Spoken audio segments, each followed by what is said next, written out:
నెల్లూరు జిల్లా చెన్నూరు ప్రాంతంలో ఆయుర్వేదం కృష్ణ శాస్త్ర పద్ధతిలో పండించిన మామిడి పండ్లు, పసుపు, వెల్లుల్లి, గానుగ నూనె, సంజీవని బియ్యం, మిర్చి తదితర ఉత్పత్తులను ప్రదర్శిస్తున్నామని ఉత్తమ రైతుగా గుర్తింపు పొందిన రాధాకృష్ణ తెలిపారు. నెల్లూరు ప్రెస్ క్లబ్ లో ఏర్పాటు చేసిన విలేకరుల సమావేశంలో మాట్లాడుతూ మే 29న మాగుంట లేఅవుట్ పిచ్చిరెడ్డి కళ్యాణ మండపం ఎదురుగా ప్రదర్శనను ఏర్పాటు చేస్తున్నామని డాక్టర్ సిఎస్ శ్రీనివాసరాజు ప్రారంభిస్తున్నట్టు తెలియజేశారు.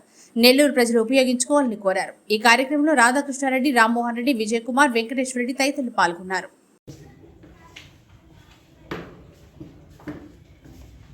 పేరు రాధాకృష్ణారెడ్డి, వృక్ష ఆయుర్వేద రైతుని. మా క్షేత్రంలో అన్ని రకాల పంటలు వృక్షాయుర్వేద పద్ధతిలో పండించడం జరుగుతుంది. ఈ ఉత్పత్తులన్నీ నెల్లూరులో ఎగ్జిబిషన్ సేల్గా పెట్టడం జరుగుతుంది.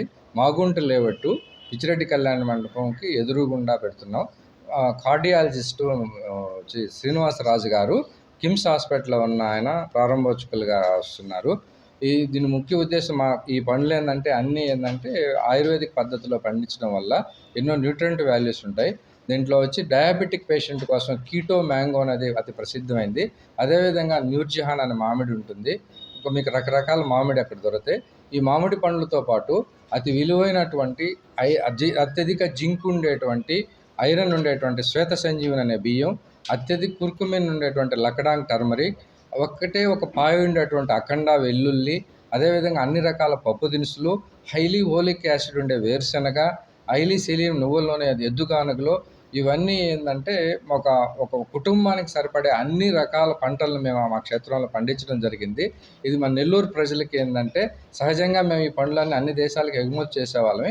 ఈ సంవత్సరం నెల్లూరు ప్రజల కోసంగా ఎగ్జిబిషన్ సేల్లో పెడుతూ భారతదేశం మొత్తం డిటిడిసి కొరియర్లో మీ బంధువులు ఎవరున్నా కానీ హోమ్ డెలివరీ మేము ఫ్రీగా చేయాలని అనుకుంటున్నాం. ఆ కాస్ట్కి భరిస్తే కార్గో ఛార్జెస్ మేము భరించాలనుకుంటున్నాం. ఇది నెల్లూరు ప్రజలందరూ వచ్చి మీరు సద్వినియోగం చేసుకొని మీ బంధువులకు మంచి ఫుడ్ ఇవ్వాలని కోరుకుంటున్నాం. మరెన్నో వీడియోల కోసం మా ఛానల్ ని సబ్స్క్రైబ్ చేసుకుని పక్కనే ఉన్న బెల్ ఐకాన్ ని క్లిక్ చేసి యాక్టివేట్ చేసుకోండి.